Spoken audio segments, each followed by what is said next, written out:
पागल हो गया है क्या? मत भूल कि वो घर मेरा है।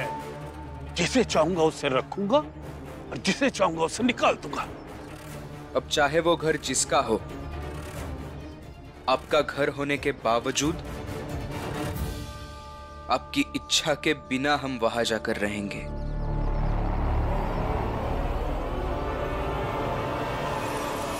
शायद ये आप ही के कुकर्मों की सजा है।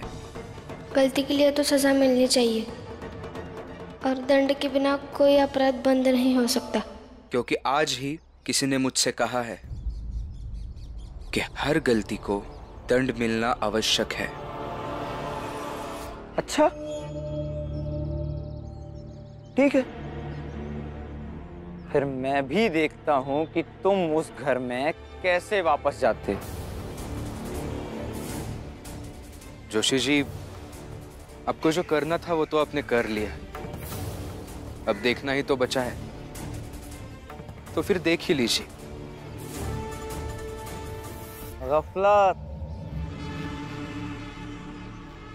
गफलत अच्छी चीज नहीं है भीमराव। हम ऊंची जाति के लोगों की ताकत को आजमाना बंद करो। मार के फेंक दिए जाओगे किसी दिन। और ये जो इतनी ऊंची ऊंची बातें जो तुम करते हो, किसके भरोसे? अपनी पत्नी रमा के भरोसे।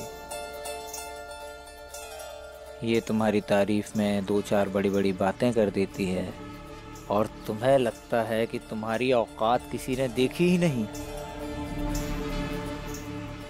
वरना ना कभी ऐसी बातें करते, ना कभी ऐसी हिम्मत करते, और ना ही कभी ऐसे सपने देखते तुम।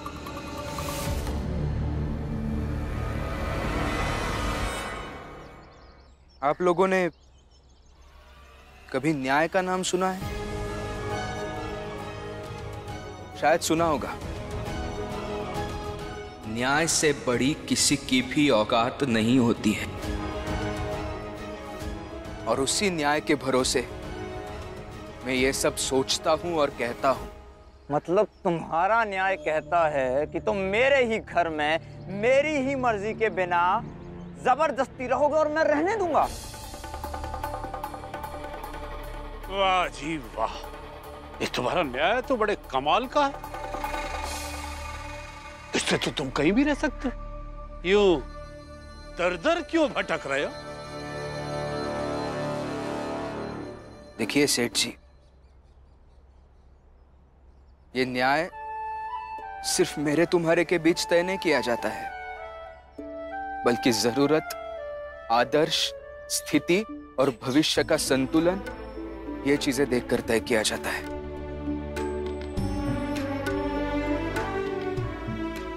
लेकिन ये सब बातें आपको कभी समझ में नहीं आएगी।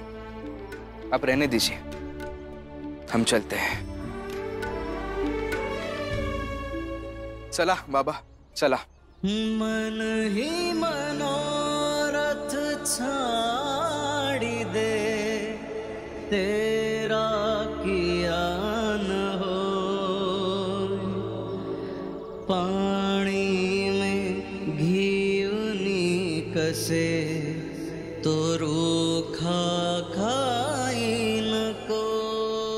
किराया समय से देना होगा, और 1.5 रुपया से 1 पैसा कम किसी भी महीने नहीं लूंगा। 5 रुपए महीने का किराया मैं देता हूं आपको। 1.5 रुपया के बदले 5 रुपया किसे खराब लगेगा? तुम लोग घर कहीं और देख लो, ये मकान तो किराए पे चढ़ गया। हम कहीं और नहीं जाएंगे, बल्कि उसी घर में वापस जाएंगे जहां से आपने हमें निकाला था। रौब कभी कम नहीं होगा। तुम्हारे इसी रौब की वजह से वो चाल छोड़कर सड़क पर आ गए हम लोग। अरे उस मकान मालिक से मिन्नतें कर लेते, उस नरोत्तम जोशी से माफी ही मांग लेते, लेकिन नहीं, तुम्हें तो अपना ज्ञान बघारना था। खुद घर ढूंढते तो पता चलता। अब लो, बिछाओ यहाँ सड़क पर। मीराबाई, हद से ज्यादा बोल रही हो। उस समय भीम की जगह अगर मैं होता तो मैं भी वही करता। हाँ बाबा, अगर मैं भी होता तो मैं भी वही करता। हाँ लेकिन अब आगे क्या करना है ये बताइए ना। दीदी हम सब चाल में वापस उसी घर में जाएंगे। रमा बेटा, इतना आसान नहीं है, हमें कोई ना कोई उपाय ढूंढना पड़ेगा।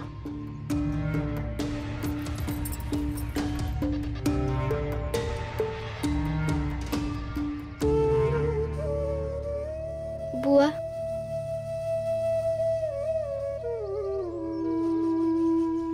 ये है ना,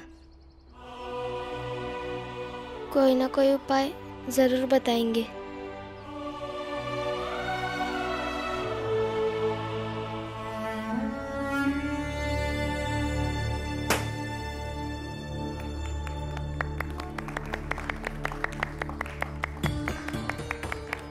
बधाई हो मालिक, बधाई हो, बधाई हो मालिक, बधाई हो मालिक, बधाई हो, बधाई हो, बधाई हो, बधाई हो मालिक, बधाई हो मालिक। बाकी के लोग कहाँ हैं? सब काम पे गए हैं मालिक। मिठाई लाकर बाहर रख दो। ये सब खुद उठाकर खा लेंगी।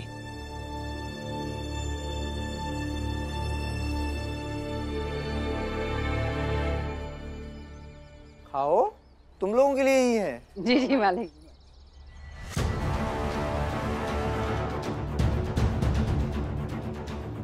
बस एक दिन भीमराव तुम्हें भी ऐसे ही मेरी फेंकी हुई मिठाई खाते देख लूं।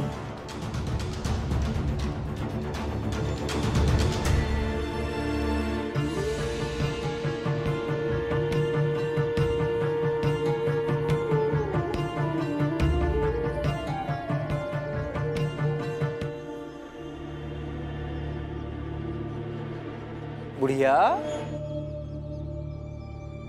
तुम क्यों नहीं खा रही हो मिठाई? अम्मा आप भी खाओ ना। नहीं खाना मुझे। क्यों? ओ मालिक, डलिया अम्मा के ना भीमराव और उनके परिवार के लोगन से बहुत प्रेम है। अब वो सब जने तो यहाँ से चले गए तो ई बैठी हैं दुखी। अब दुख में हलक के नीचे मिठाई कैसे जाए? और मालिक, भीम की पत्नी आई थी और ये बुढ़िया उसके साथ गई थी।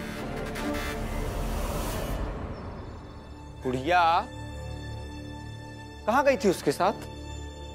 आपसे मतलब मैं क्या कर रही हूँ क्या नहीं कर रही हूँ, इसमें भी आपकी मर्जी रहेगी क्या? अरे अम्मा चुप रहो ना। कड़वा बोलती है ये, लेकिन कोई बात नहीं, इसका भी उपाय है मेरे पास। लड्डू खिलाओ इसे। तब तक खिलाओ जब तक ये चुप ना हो जाए, जब तक इसके दिमाग से भीमराव के प्रति हमदर्दी निकल ना जाए। खिलाओ, नहीं तो तुम सबको यहाँ से निकाल कर फेंक दूंगा। नहीं मालिक। जी जी मालिक, खिलाते मालिक। अरे अम्मा खाओ ना। नहीं खाना है मुझे। आपको खाना पड़ेगा अम्मा।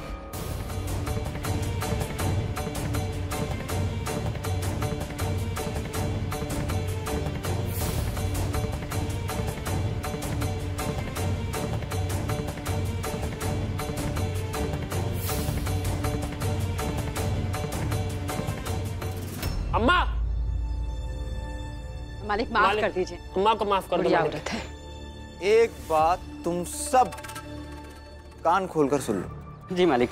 भीमराव का जो हाल होगा वो तो होगा ही, लेकिन अगर किसी ने उसकी मदद की या उसके प्रति हमदर्दी दिखाई तो उसका भी हाल भीमराव जैसा हो जाएगा, समझे?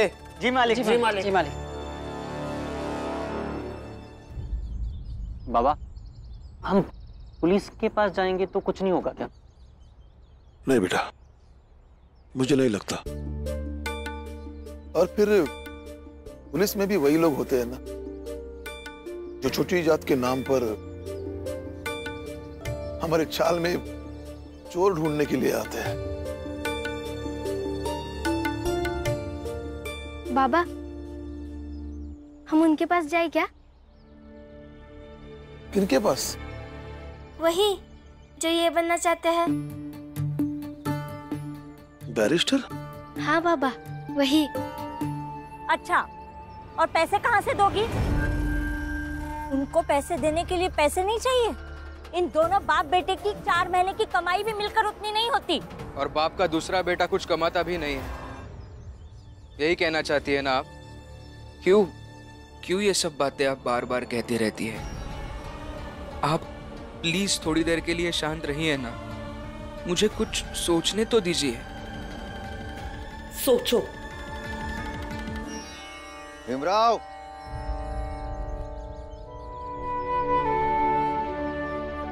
गुरुजी, आप यहाँ? इसमें इतना क्या सोच रहे हो? शासन में जब निचले पायदान पर बैठा हुआ अधिकारी आपकी बात नहीं मानेगा, तब आपको उच्चतम पद पर बैठे हुए व्यक्ति के पास जाना चाहिए और फिर उम्मीद करनी चाहिए कि वो पढ़ा लिखा होगा, पिछले वाले व्यक्तियों से वो अधिक समझदार होगा और उसमें शासन के प्रति अधिक निष्ठा होगी। पर गुरुजी, समझ ही नहीं आ रहा है कि जाएं किसके पास। बंबई के गवर्नर के पास?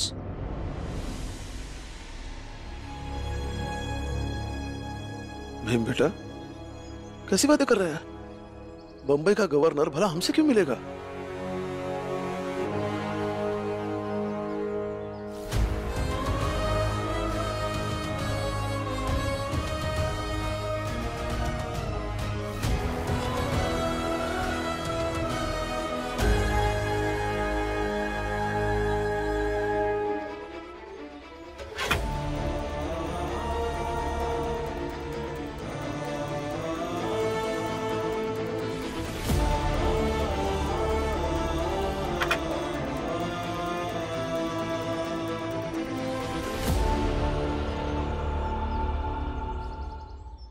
बाबा, आपने इतने साल फौज में काम किया है। आई बताती थी फौज में बहुत सारे लोग आपको जानते थे, आपकी ईमानदारी और कर्तव्य निष्ठा के चर्चे होते थे फौज में। तो फिर क्यों नहीं मिलेंगे हमें गवर्नर?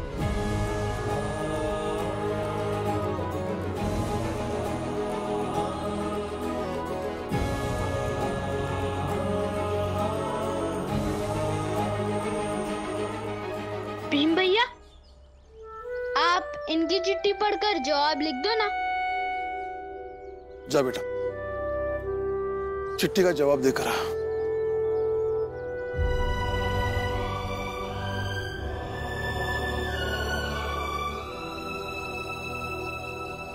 राम जी, पिछले 2 दिनों से भीम बगीचे में पढ़ाई के लिए नहीं आया। हमें बड़ी चिंता हुई। आपके चौल में गए थे हम आज, वहां इसी लड़के ने हमें इस बारे में बताया, तो यहां चले आए।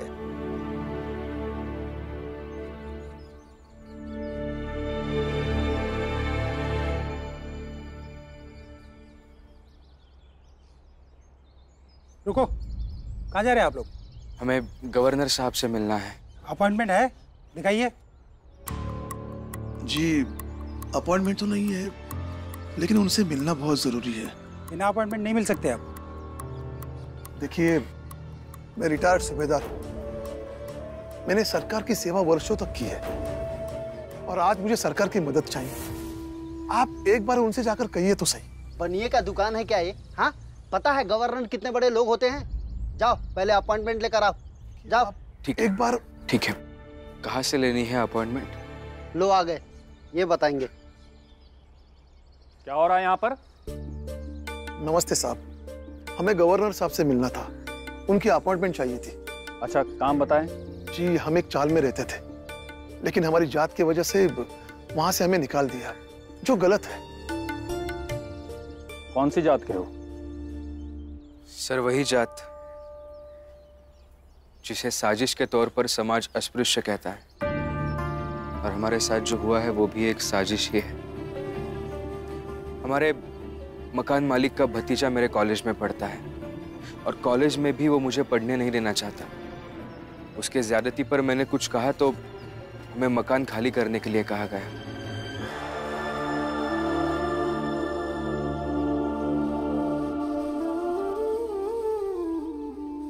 ठीक है, अगले 3 महीने के बाद का अपॉइंटमेंट है। जाओ अभी। 3 महीने? साहब, 2 बेटे, 2 बहू, 2 छोटे बच्चे, एक बहन को लेकर मैं 3 महीने सड़क पर नहीं रह सकता। देखिए साहब, मैं फौज में रहकर सरकार की बहुत सेवा की है, एक बार मदद कीजिए। कहा ना, गवर्नर साहब अगले 3 महीने तक नहीं मिल सकते। उनसे मिलना बहुत जरूरी है। ऐसे खुले आसमान के नीचे हम 3 महीने नहीं रह सकते। आप समझने की कोशिश कीजिए ना। हाँ सर, अगर आजकल में कुछ हो सकता है तो देखिए ना। जाओ यहाँ से, नहीं तो पुलिस बुलाकर थाने भिजवा दूंगा। ठीक है, बुलाइए पुलिस को, मैं भी देखता हूं। ऐसे कैसे वहां पे थाने लेकर जाएंगे? संभालो अपने बाबा को, ले जाओ।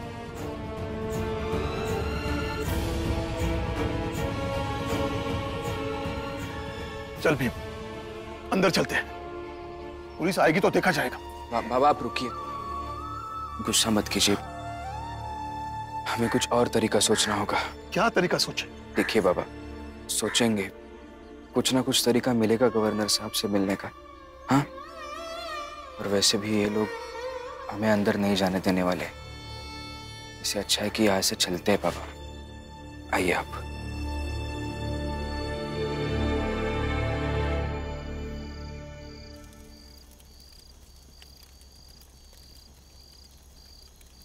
ये लो रमा, थोड़ा सामान ले आई हूँ, देख ले।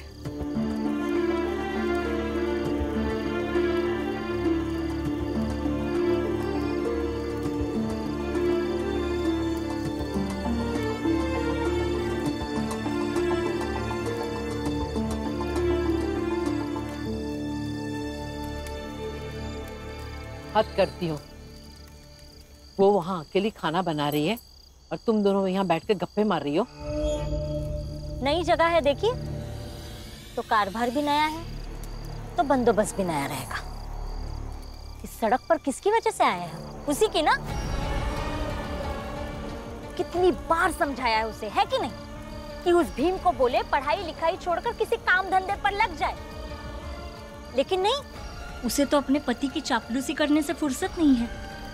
तो करे अपने पति की चापलूसी और बनाए खाना खुद उसके लिए। हम क्यों बनाए? उसे पत्नी धर्म कहते हैं, चापलूसी नहीं। तुम खुद अच्छी पत्नी बन सकती तो तुम्हें पता होता कि पत्नी होना क्या होता है। कमाल है, जिसका पति शादी के 1 साल के अंदर ही पत्नी को छोड़ के चला गया, अब वो हमें सिखाएगी। आई रहने दीजिए ना। क्यों रहने दे, बोलने दे। जितना जहर है उतना उगलने दे, ताकि बाकी के लोग तो बच जाए, क्योंकि मुझे तो ये सब की आदत हो गई है। तू एक अच्छी पत्नी नहीं बन सकी और मेरा पति कभी अच्छा पति नहीं बन सका। सही है, हर बात को घुमा फिरा कर जीजाबाई पे कैसे लाना है, इस परिवार के हर एक व्यक्ति को पता है।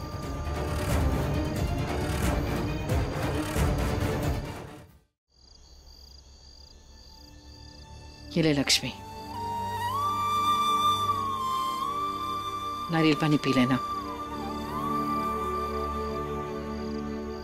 लक्ष्मी के लिए नारियल पानी लेने गई थी, पेट से है ना। तेरे लिए रमा और भीम कोई मायने नहीं रखते हैं, लेकिन मेरे लिए सब बराबर है, क्योंकि ये मेरा परिवार है।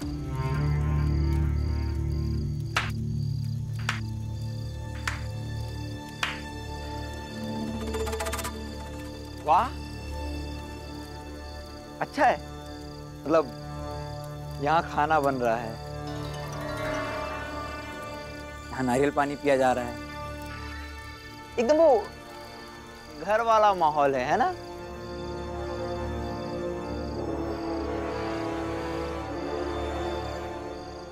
सड़क को ही घर समझ लिया है क्या तुम लोगों ने? और कहाँ है क्रांतिकारी भीमराव? भाग गया क्या तुम सबको छोड़कर? नहीं,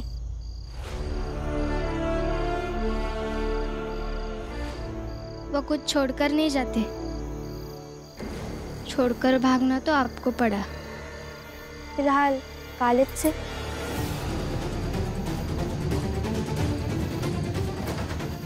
बहुत उड़ रही है ना तू। तुमको और भीम को मैं सारी जिंदगी तर तर की ठोकर खाने पर मजबूर कर दूंगा। जब तक मैं और मेरे पति साथ में हैं, हर चुनौती को मात दे देंगे।